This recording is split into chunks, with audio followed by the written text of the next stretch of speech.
At 10 minutes before noon on Saturday, 7th March 1936, 3 German army battalions in field grey crossed the painted girder bridge at Mainz and entered the demilitarised left bank of the Rhine. 3 more battalions crossed at Frankfurt, 2 crossed at Koblenz, 2 more at Trier. 19 in total, approximately 22,000 men with 1 cavalry regiment, 6 artillery batteries, and a small Luftwaffe air component flying overhead. They were the first German soldiers to enter the region west of the Rhine since 1919. Their orders, signed by Wehrmacht Commander-in-Chief Werner von Blomberg and sealed 3 days earlier, were absolutely clear. If French army units appeared on the bridges, the German troops were to retire across the Rhine and accept whatever consequences the French government chose to impose. Adolf Hitler, in the Chancellery in Berlin, listened to the field reports on a German radio set and said nothing for the next 48 hours. He had told his foreign minister Baron von Neurath that those 48 hours would be the most anxious of his political life. They were. The treaty Hitler had violated was the Treaty of Versailles of 1919, which had imposed the demilitarization of the Rhineland on Germany as a defeated power. But the relevant instrument by 1936 was not Versailles. It was the Locarno Pact of 16th October 1925, which Germany had voluntarily signed under Foreign Minister Gustav Stresemann, confirming the demilitarized status of the Rhineland and recognizing Germany's western borders. Locarno was not a victor's treaty, it was a German treaty. Britain and Italy were the formal guarantors. France and Belgium were the protected parties. Stresemann had won the Nobel Peace Prize for it. Locarno was the document the Foreign Office in London believed had ended the European problem.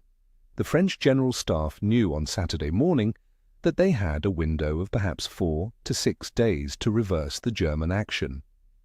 They had approximately 100 regular divisions in metropolitan France. The Wehrmacht had 19 battalions on the wrong side of the Rhine.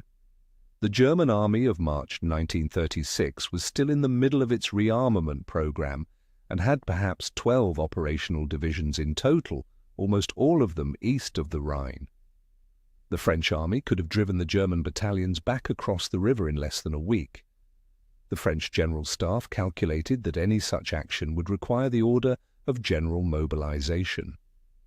General mobilization could not be ordered without the political support of the British government. The British government was that of Stanley Baldwin, with Anthony Eden as Foreign Secretary. Eden told the British Cabinet on 11 March 1936 that the German action was a grave technical breach of Locarno, but that, in the judgment of His Majesty's government, it did not constitute a casus belli. The German troops had not crossed the French frontier. The German troops had not crossed the Belgian frontier. The German troops had entered the German Rhineland. The British public, Eden said, would not understand a French general mobilization in response to Germans entering Germany. That was the German trick. Hitler had calculated that the Rhineland operation would be politically legible to the British public as Germans walking on German soil, rather than as Germans tearing up the Central Security Treaty of European interwar diplomacy. He was right. The French cabinet met on Sunday the 8th March, on Monday 9th March, and again on Wednesday 11th March. Foreign Minister Pierre-Étienne Flandin pressed for military action.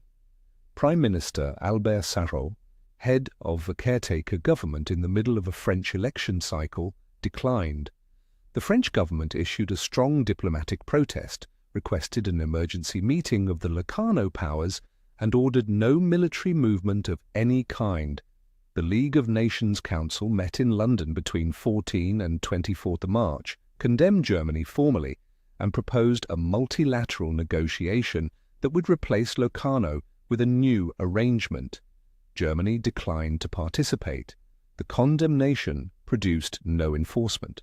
Hitler, by Tuesday 10 March, had concluded that he had been right. He told his architect Albert Speer at lunch on 11th March that the Wehrmacht was now permanently across the Rhine, and that the next operation would face an opposition weaker, not stronger, than this one had. It did. The Anschluss with Austria followed in March 1938. The Sudetenland was surrendered to Germany at Munich on 30 September 1938. The remainder of Czechoslovakia was annexed in March 1939. Poland was invaded on 1 September 1939. The Locarno Pact, which Britain and Italy had jointly guaranteed in 1925, was not invoked in any of these crises by any party. The German Foreign Ministry filed the Locarno documents in March 1939 under a paper label reading "no longer relevant." The Foreign Office in London filed its own copies a year later, after the fall of France. The pattern that Hitler had read off the British Cabinet's 11 March 1936 decision was the pattern that the next 3 years confirmed. The treaty existed in form. The collective enforcement did not. Each successive violation was the precedent for a larger one. The fourth violation in September 1939 was the one whose collective response could not be deferred. This brings us to a Romanian apartment building. At 11:47 on the evening of Thursday, the 28th of May 2026, a Russian-manufactured Shahed-136 loitering munition, dispatched as part of an overnight Russian attack on Ukrainian power infrastructure, deviated from its intended course over the Danube Delta and crossed approximately 10 miles into Romanian airspace. At 12:04 on Friday 29th May, the drone detonated its 40-kilogram warhead on the 10th floor of a 14-story residential apartment block in the eastern Romanian city of Galați, on the south bank of the Danube, directly opposite the Ukrainian city of Rhine. 2 civilians, an elderly Romanian couple in the apartment beneath the impact point, were wounded by glass and concrete fragments. The building was evacuated and burned for several hours. The Romanian Air Force scrambled F-16 fighters at 23:58 and confirmed Romanian radar contact with the drone at 23:59. No interception attempt was made. The Romanian Ministry of National Defense said in a public statement at 02:00 Friday morning that the drone had crossed Romanian airspace at low altitude over inhabited terrain, and that no opportunity to engage had presented itself without endangering the civilian population beneath. The North Atlantic Council met in extraordinary session in Brussels on Friday afternoon. NATO Secretary-General Mark Rutte gave a statement at the close of the meeting affirming the alliance's solidarity with Romania and its readiness to defend Allied territory. Article 5 of the North Atlantic Treaty, which commits members to treat an armed attack against any one of them as an armed attack against all and to come to the attacked party's aid, was not invoked. Article 4, which provides for consultation when a member considers its territorial integrity threatened, was invoked. The Romanian Foreign Ministry issued a statement on Friday evening describing the Galați drone strike as a serious incident requiring a measured Allied response and explicitly distinguishing it from an attack on Romania. It said Romania was not facing an attack, but the effects of a conflict taking place right next to our border. This is the British Cabinet's 11 March 1936 phrasing in Romanian. It is also defensible strategic judgment. Reasonable analysts can hold that a single drone strike, however armed and however clearly Russian-manufactured, does not warrant the alliance-wide commitment to direct military confrontation that Article 5 would activate. Escalation control is a legitimate strategic objective.